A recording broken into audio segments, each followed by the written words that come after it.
Happy New Year, everybody, and welcome back to the channel. So, I hope you had an amazing new year, but it's time to take off those rose tinted glasses and get back to reality because I've got a good news story for you. You know, Microsoft? Yeah, the company behind Windows, your operating system. Well, turns out Satya Nadella, who is Microsoft's CEO, has just made a statement saying we should stop calling AI slop. Oh, you are so dumb. You are really dumb. For real. Now, hold on, wait a minute, just relax. I'm not an expert on this subject about AI, but I bet our a resident American hero could help us solve this issue. Hang on, just give me 1 second. Uh, oh, there you are. Captain Rogers, could you get over here for a second? Do you think you agree with this take from Satya Nadella? Could you give your take on this? No, no, I don't think I will. So all of this basically started from a blog post which is created by Satya Nadella himself. Yes, he has his own blog post. So all right, go figure. But I will link the link in the description below. It's basically snscratchpad.com. And what you're going to see in this blog post is basically about AI and how going into 2026, Microsoft will be focusing into AI even more, which is just great, honestly. So, in this entire blog post, there are basically three main paragraphs, but there's one in particular that I want you to focus on. And so I'll read it to you right now. It states, a new concept that evolves bicycles for the mind, such that we always think of AI as a scaffolding for human potential versus a substitute. What matters is not the power of any given model, but how many people choose to apply it to achieve their goals. We need to get beyond the arguments of slop versus sophistication and develop a new equilibrium in terms of our theory of the mind that accounts for human beings equipped with these cognitive amplifier tools as we relate to each other. This is the product design question we need to debate and answer. So I'm really finding this very hard to agree with. First of all, we always think of AI as a scaffolding for human potential versus a substitute. How did that really pan out, Microsoft? Like, honestly, just asking straight, how did it really turn out? You know what? Actually, here's a good example. Take a look for yourself. It's the most terrible time of the year. All the shops turn to mayhem, even Santa knows space, and the tree redecorated your place. It's the most terrible time of the year. Yes, the famous McDonald's ad that came up last year during Christmas, and it had a lot of negative attention to it, and rightfully so. And also, just a side note, congratulations, McDonald's, for being honest about your ad being AI generated. I mean, small credit to you, but again, shame on you for using AI completely for your ad. It's just ridiculous. So, was that good enough for you, Microsoft? Does that solidify as AI being this scaffolding for human potential versus a substitute? Does that not negate your entire statement? Is that not enough? Oh, all right. Well, I'll double down here. You know Activision Blizzard? Yeah, the company that you bought for nearly $70 billion. Again, $70 billion. I'm going to just reiterate that $70 billion with your most recent release of Call of Duty Black Ops 7, where your calling cards had Studio Ghibli art inside. Yeah, think about that. How did that actually get into the final product where the calling cards had Studio Ghibli art instead of, art that was made by actual humans? So I want to emphasize on the line scaffolding for human potential versus a substitute. Is that what this is? So, if those examples weren't enough, then let's put the spotlight on you, Microsoft, starting with your head of AI, Mustafa Suleiman, who on 20th November 2025 put out a post on X, and it reads, "Geez, there's so many cynics. It cracks me up when I hear people call AI underwhelming. I grew up playing Snake on a Nokia phone. The fact that people are unimpressed that we can have a fluent conversation with a super smart AI that can generate any image or video is mind blowing to me." Except that is not really the case that is happening. Most people could agree that AI is an incredibly beneficial tool to society if it's used correctly. However, in this context, AI has gotten a very negative reputation solely because of how it is being used and the amount of negative impact that it has been bringing to, normal average citizens. Take for example the environmental impact that it has brought regarding its data centers.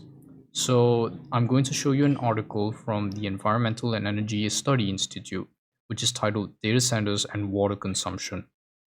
So if you don't know, data centers require a huge amount of water, specifically for cooling purposes, and electricity to basically just keep the entire data center up and running 24/7.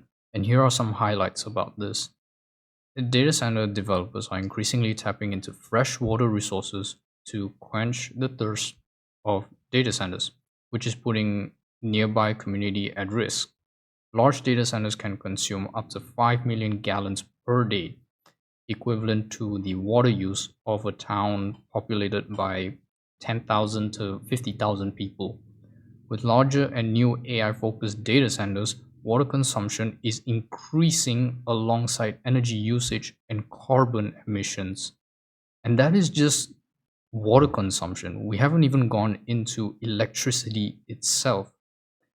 But I can link all of the articles in the description below so that you can have a better understanding of what that is. But moving on from the environmental impacts, we also have to discuss another thing that Microsoft has been doing with AI that is putting other people's livelihood at risk, and that is layoffs, their jobs. So, this is an article from the Times of India, which is titled Microsoft reportedly planning to cut thousands of jobs this month, and the numbers may cross more than 20,000. If you scroll down the article, there are two paragraphs which I would like to read out. So, it says Microsoft is one of the biggest proponents of AI. The software giant spent upwards of $80 billion on the tech last year, and that doesn't seem likely to slow down this year. Analyst projections had previously suggested that Microsoft may need to cut at least 10,000 employees annually just to offset increased capital depreciation costs from data center expansion. The second paragraph says in 2023, Microsoft cut 10,000 jobs, reported to be 5% of its workforce. In January 2024, Microsoft gaming team took the major brunt of the hit as Microsoft cut 1,900 employees, around 1% of its workforce. The year 2025 was by far the worst.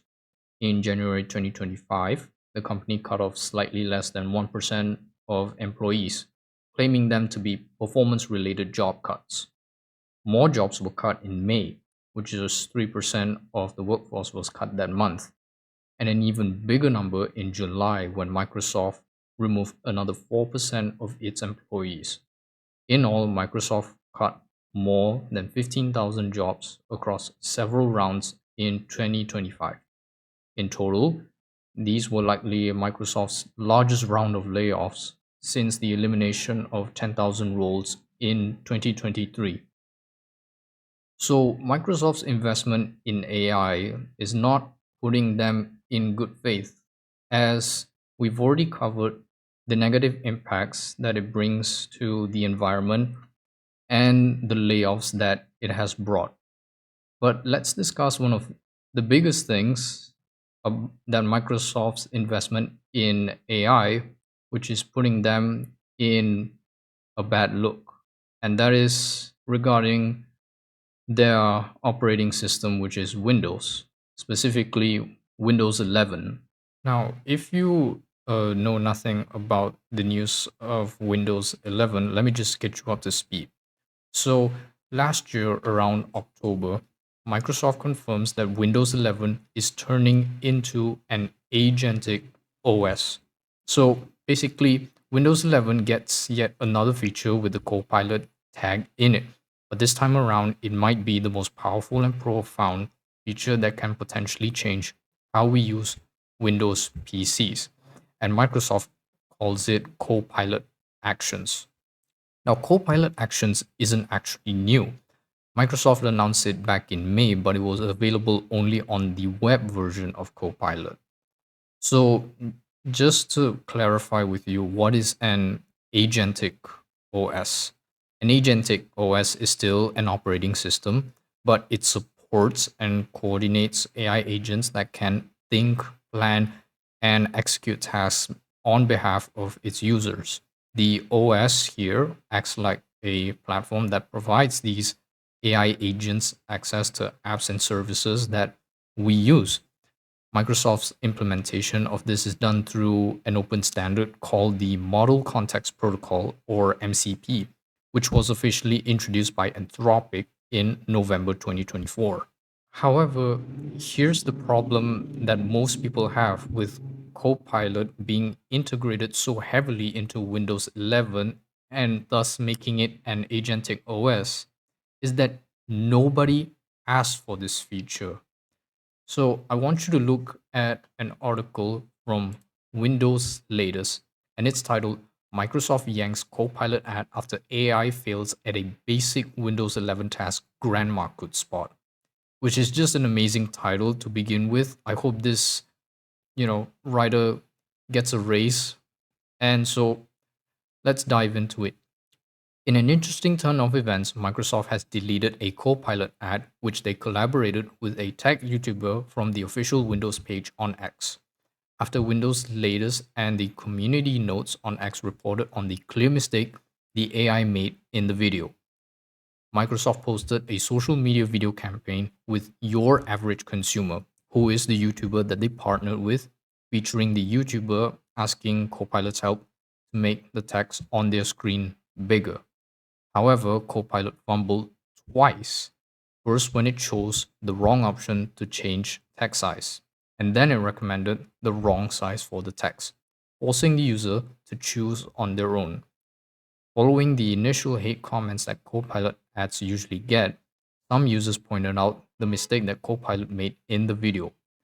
So, scrolling down the article, it continues by saying the user starts by opening the Windows Settings app and tells the audience of a situation where the grandma says the text on the screen is, too small. So the user summons Copilot with the Hey Copilot wake up command and asks the AI to show the user where to click in order to make the text on the screen bigger. Copilot highlights the display settings on the screen, which the user then opens. Then, when the user asks where they should click next, Copilot highlights the scale option. The user proceeds to ask what scale percentage they should choose, and Copilot recommends the already selected 150%, which was small to begin with. So, the obvious issue here is that it has been noted by some users who commented on the flaw, where the user had to choose the right option on their own. The X community notes step in later and mention the bigger issue, where the actual way to change the text size is by going to the settings, then accessibility, then text size. unlike going to the display settings, which Copilot suggested, which, if you don't know, it also resizes the UI, the apps, and the other elements. So there are many more examples of Copilot malfunctioning, but the whole premise of this is that Microsoft might have realized that they could have done a better job at the 42-second ad. But the article also continues. Also, unlike a certain other company that has prompted misleading advertisements about their AI, which still hasn't come out into the market as the way shown in their ad, Microsoft showed off something that actually works. The company that is being referred to here is Apple, with Apple Intelligence, that they have heavily advertised that is coming out with their latest iPhones, but it never actually came true. But that's another story. But coming back to Microsoft, the article continues. However, the software giant might have gone too far with all the AI integrations, especially since they haven't given any breathing room for their users. All major AI inclusions happen in less than 2 years, and people are not happy with it. And that is the biggest problem with all of this is that the AI, which is Copilot, being shoved so heavily into Windows, which, as I said before, nobody's really asking for it. And if it's included, it is more of a hindrance than a solution to a problem. So it states on this subtopic, which is Windows 11 users don't want Copilot. Windows users are quite vocal about what they want and what they don't want in the OS.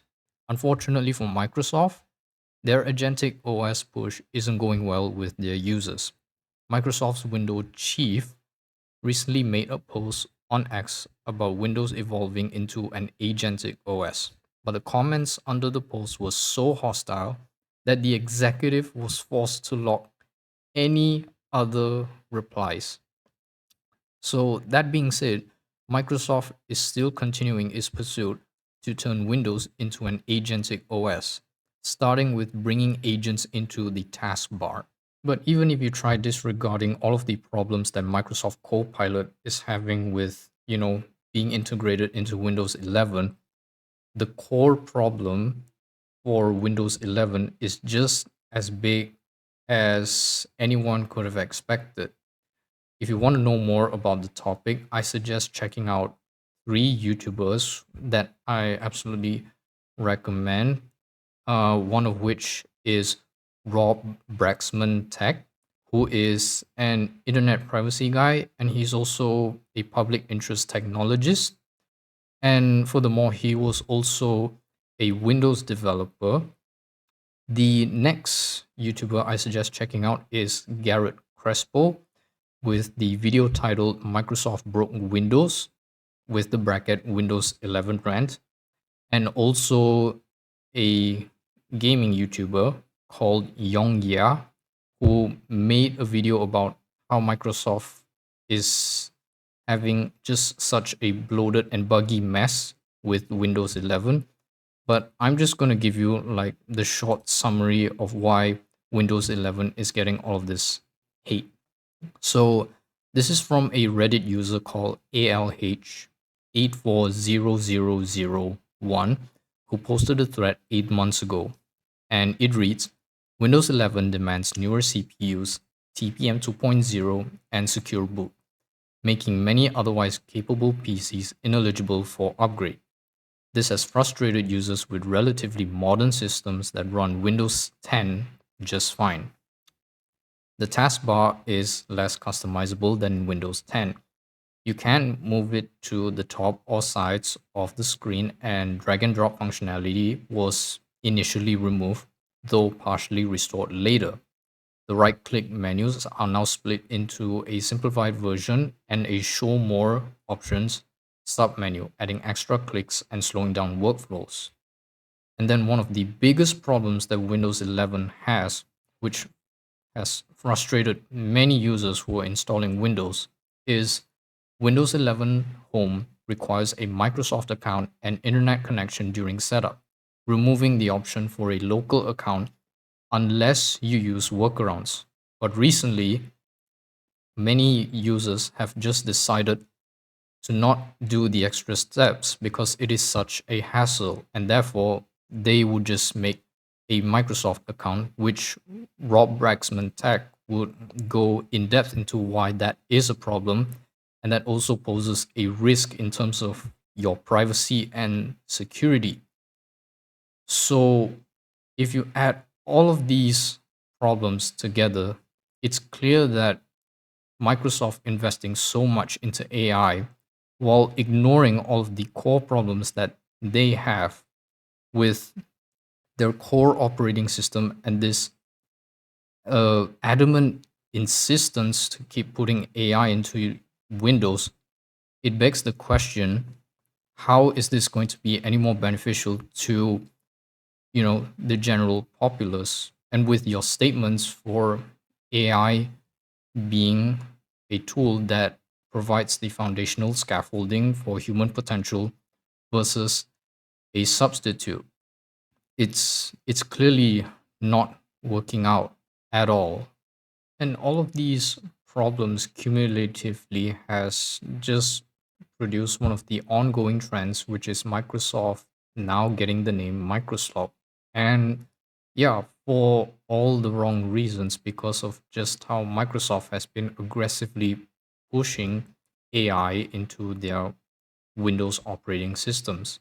And this has caused, besides such backlash, that some users who have previously been either long-time users of Windows or have just started using Windows have just decided, you know what, this isn't worth all the hassle.